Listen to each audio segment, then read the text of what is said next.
Martin Luther King Jr.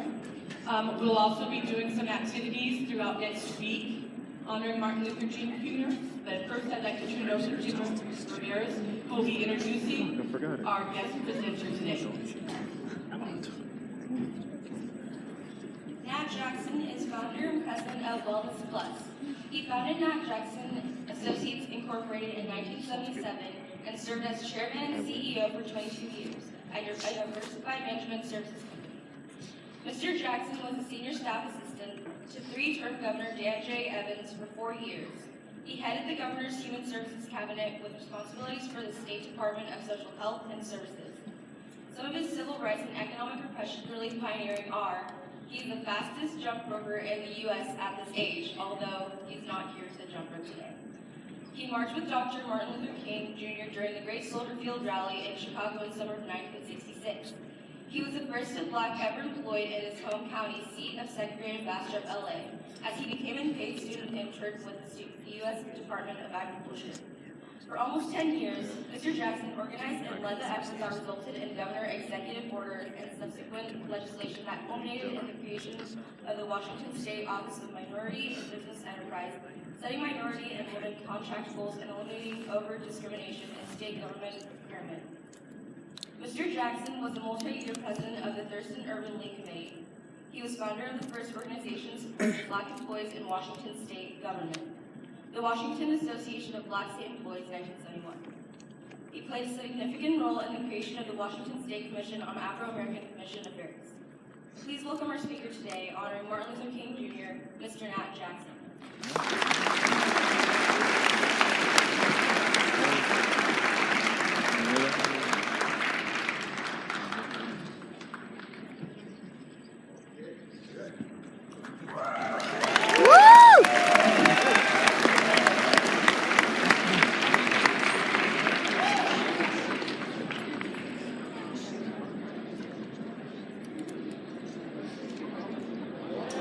Yeah. Woo! Thank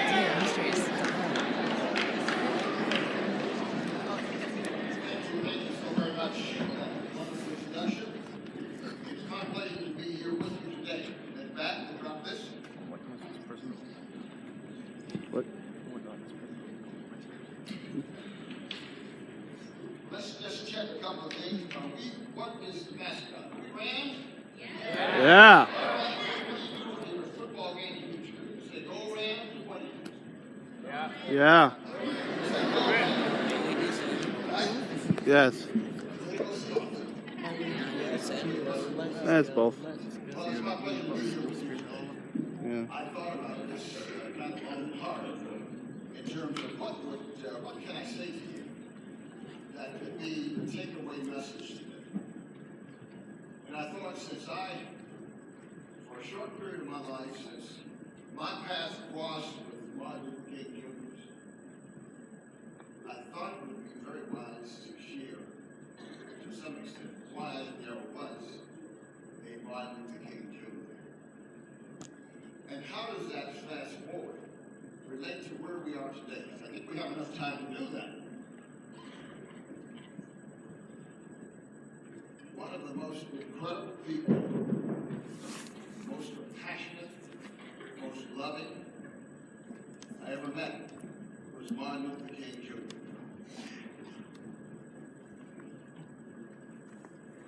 I've met a lot of people in my life who've influenced me. Can you hear me okay? Yeah. Ms. B? You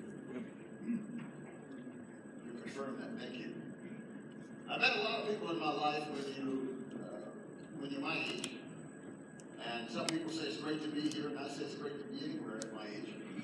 I'm jump rope king, but I didn't come to jump rope today, as was said earlier and noted earlier. I do jump rope all over the United States. I focus on wellness, wellness, wellness. I teach people basically some fundamental messages about the body vessel and how to sustain that, and how to stay alert and live and contribute over a full lifetime. So my paths crossed with Dr. King when I was basically closer to 22 years old. In high school, I was yearning to get out. and do something. Change the system. Make things better. Be a change agent. Those were my dreams. And how did I do that? How was I to do that? Well, it turns out that when I finished college, college, my professor had a job for me as a principal, as a principal agricultural education teacher at one of the schools where I would have been paid more than the principal. But then I read an article in Jet magazine that said the farmers, the black farmers in Selma, Alabama, were still using technology of 50 years ago to farm. And that touched me. I remember a picture of a pump with the handle on it, where water is pumped out of the ground. You guys see some of those around in antique shops. And I remember a photo of one farmer farming with a mule. Now, I don't mind telling you, I think I said I'm 14 years younger than Dr. King. Today, or this year, he would be 88. I will be 74. And I'm very delightful and thankful about being 74. But what was Dr. King doing? We look and we listen to the quotes of today and all of the messages, but why was there Martin Luther King Jr.? What were the conditions? How applicable was that to you and I? Someone said that we may have gotten here on different boats, in different ships, but we're in the same boat now in America, in the United States. Humans are inextricably intertwined. And the longer I've lived, the more I have confirmed that in my thinking, in my mind, and in my reality. We are all related on this planet, believe it or not. And in order to sustain it, we must find a way to get along. We must find a way to look out for each other. You and your fellow students, you must find a way. We must find a way to continue to make our country great, to make our communities great. You are the future leaders. My message on that is start anew today and make every day the best day of the rest of your life. Starting now. Learn everything you can. Don't be lazy. Do the necessary work to make it happen. Be your best. So, reverting back of my urge to get, my yearning to get out and change things. What did I want to change? Well, it happened, I will tell you, everybody in my family is not like Nat Jackson. I talk to sisters and brothers, and you think that we grew up differently sometimes in a different household. My goal was to grow up and not just rock the boat, but the boat needed to be turned over in order for this country, as Dr. King said, to rise up and live out its true creed. That every man is created equal. We hold these truths as self-evident. That every man is created equal. And that's every woman too.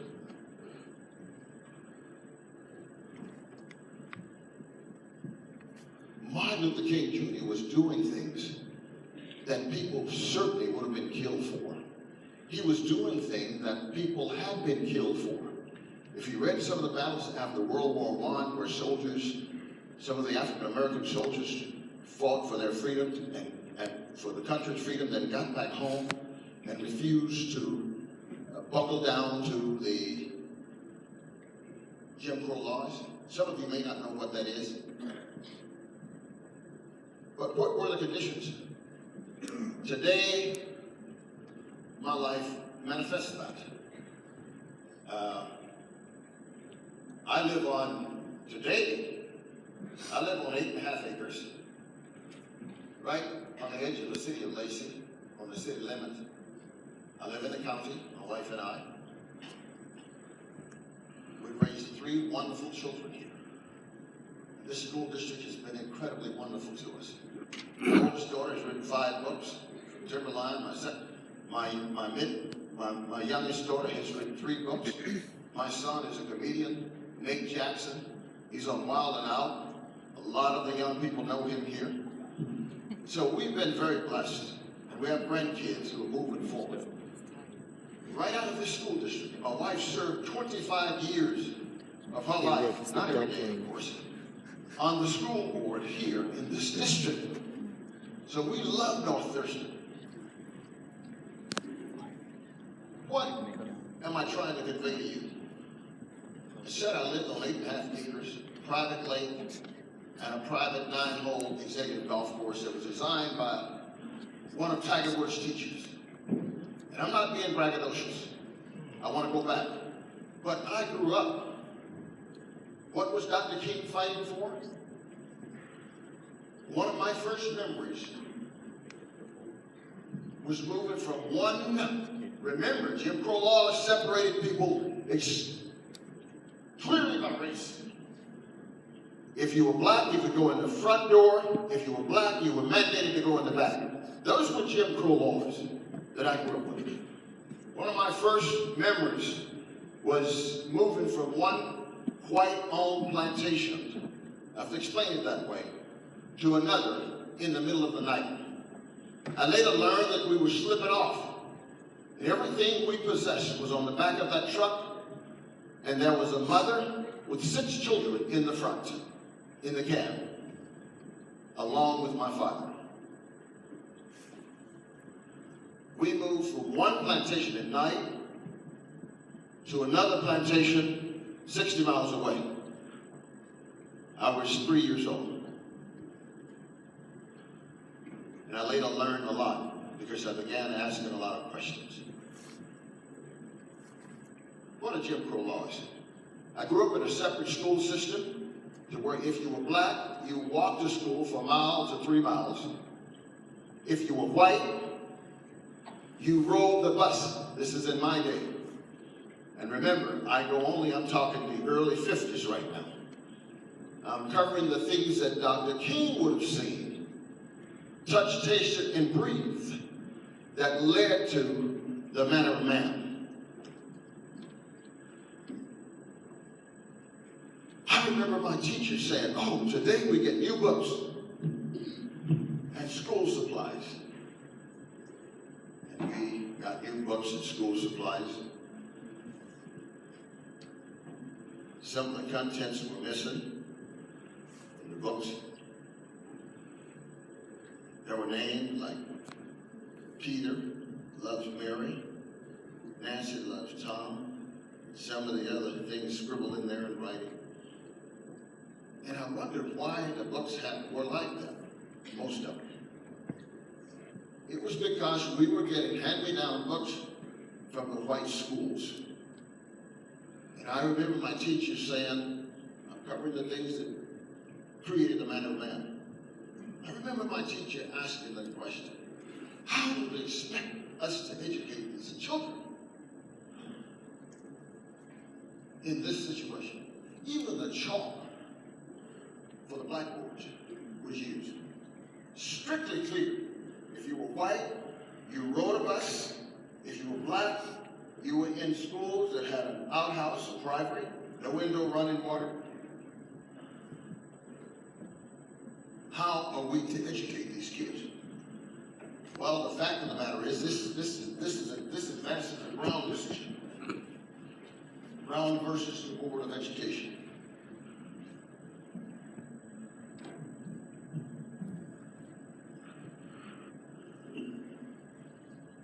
So when schools began to move toward integration in the Jim Crow South.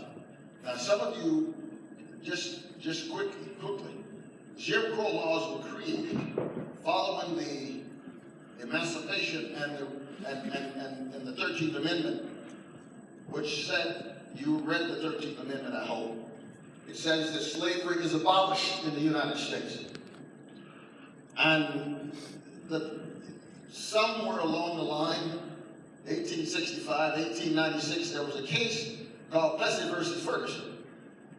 And that case mandated in Louisiana that blacks were separate and equal. Separate and equal. Separate and equal. And what we learned is you can't be separate and equal. That's where the separate school system came from. That's the reason I was drinking from water fountain that said color. That's the reason when I got on the bus, my mother and I walked to the back of the bus. That's the reason we conceded our seats to white people. If we were here and a white person came, we had to step back. All they had to do was be white. That's part of the racism legacy that we're all trying to eliminate today. That's part of the openness that Dr. King was speaking about in his March on Washington speech. I had a dream speech. Remember, he talked about his two little children.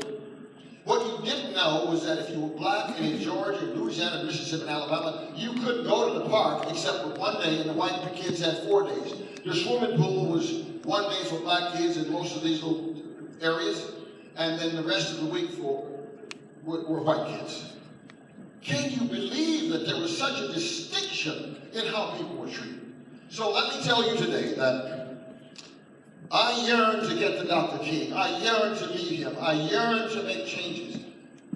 And finally, I went to Alabama, finishing that story about my instructor and about the conditions there. And where I went for my first job is I went to Alabama. I ended up living with the grandparents of Vivian Malone. Vivian Malone was a black student who entered the University of Alabama, and the governor flew down from the governor's mansion in Montgomery and blocked her entry and pledged segregation today, tomorrow, and segregation forever.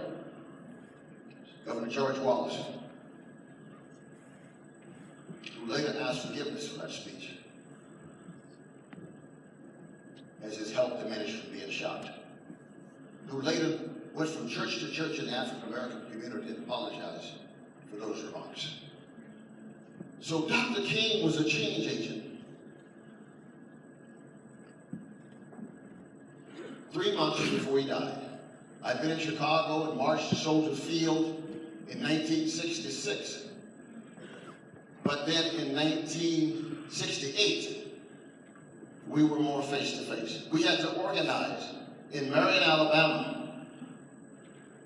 And Marion, Alabama is in the newspaper today as Senator Sessions is up for confirmation for United States Attorney General.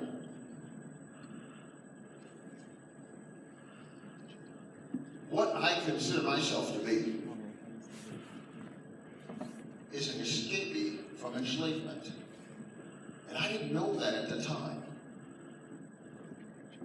We know about enslavement when people were held against their will, but what we don't know is the second form of enslavement in this country, to where there was a sharecropping system, to where those same slave owners and their descendants were intent and bent on continuing to find a way to enslave and work African Americans without pay.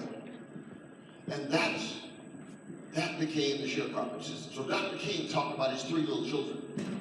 He talked about the country living out its creed. He went right into the heart of the problem. Change, how important. He didn't do it for himself. It cost him his life. But then so many of us lived and saw a changed world, you and I, today versus then. How many of you have ever been discriminated against because of your religion, because of your gender, because of your race, etc.?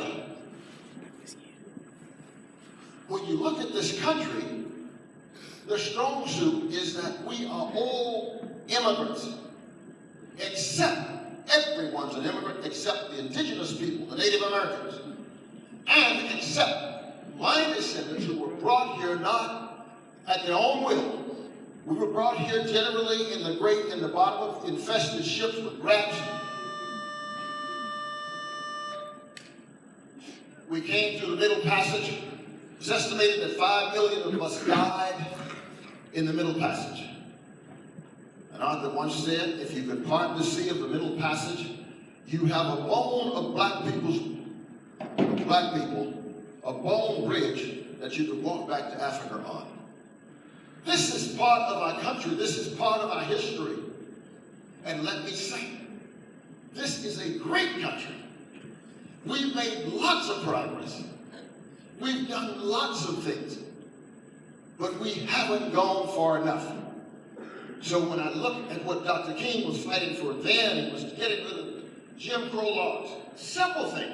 The right to walk in and sit at a counter and get a meal and be treated in a dignified way without coffee being poured over your head, or without being spat on or demeaned. And so now, the banner is in your hands. So what problems are we dealing with today? Those are your problems. And let me tell you, when you step out to make change, there's always a risk. A risk. A risk. Every member, every person who signed up for the decision Brown versus the Board of Topeka, every African American who signed up lost their jobs because they worked for someone else. And so I tell each of you, get out, find yourself a good job, but let's go further. Get out and find yourself a good business. I also want to say to you, don't seek just to be in the business. Make a difference. Don't seek to be an employee. I want you to be bosses. Don't just be another person. Be leaders. Be in charge. Think that way. Starting today. Leadership. And never demean yourself.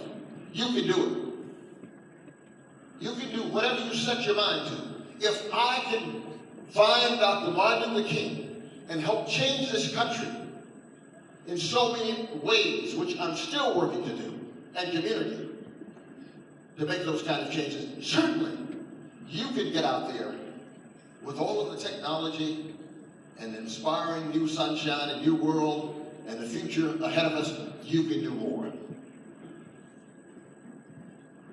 Fine. You can do more. So my challenge to you is listen to the people who are teaching you. Grasp every ounce of information and knowledge you can. Go as high, fly as high as you can fly. I want you, North Thurston, to start Rams. Be leaders. Be in charge. Be the boss. Be the head of the technology company. Create the new ideas. Move ahead. Open the country. Let freedom ring from every mountaintop and from every valley and every molehill. Change the community. Change the country. You can do it. Now here you go. As I close, never doubt yourself. Don't make excuses. If I had more money, if I were smarter, if I wasn't so big, if I wasn't so thin, if I just had more confidence. Well, I don't speak well. If I could speak, I speak too much. No matter what the excuse, my parents are poor. I wasn't taught the right way. I was born out of wedlock, so to speak. Whatever excuse, I could give you the first 100. Let none of them hold you back. And then in the tone of the old Negro spiritual, it goes like this. Ain't gonna let nobody turn me around. Ain't gonna let nobody turn me around. I'm gonna keep on marching, and so forth. That's what I want to leave with all of you. Go out, don't let anybody turn you around. Be your best. Thank you. From North Thurston, Mr. Jackson will be here in the Commons at lunch, and we will have it on a microphone so everyone can hear, because he'll be taking any kind of questions. All these students had some questions. Well, we run out of time today, but we have questions that they'll ask at lunch. So So he'll be here to also continue his presentation during I don't know. lunchtime. Hey, maybe he's a puppy to Let's give him one more round of applause. Mr. Jackson, thank you so much for coming and presenting today. What you guys be doing now is, if you are taking the biology